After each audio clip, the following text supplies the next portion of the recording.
I define purpose as something that fuels you to keep going when you're really tired, I think. It's having, for me, a North Star to come back to. It's having like a why to what you're doing. And I think that can be in your professional life, as it is for me. It can be in your personal life or anything in between. But I think it really is having a good understanding of your why.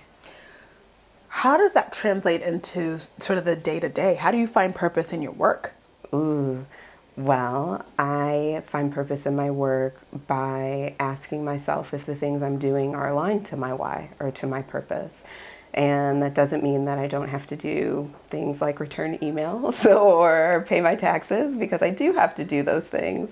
But they do push me towards my goal because they allow me to keep functioning. What I don't have to do is accept invitations to parties if I'm tired and I don't want to go, because those actually don't drive me towards my purpose. There's other ways to get me there. So for me, I really try to interrupt my automatic mode of just doing things and try to be really intentional with making a new habit of asking myself, why am I doing this thing? Is this thing aligned with what I have decided that I want for myself? Sounds like being intentional, right? Yeah. We've heard a couple of women over the course of today kind of say, I need to stop, I need to pause, I need to be intentional. But our industry is all about fast, fast, fast. Let's make some money, let's get some results, let's be famous.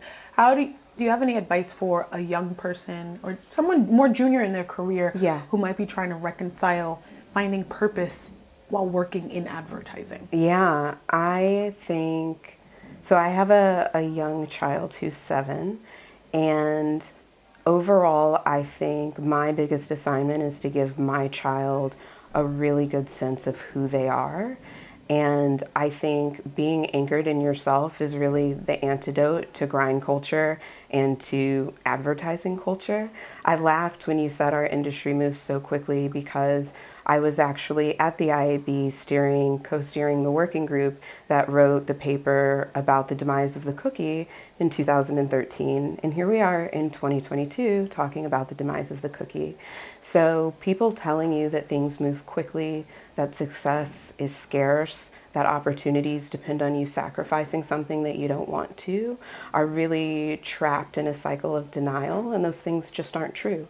We all have the opportunity to shine the way that we want to, and believing that and having a really good anchor of who you are and what your why is will help you navigate through those situations.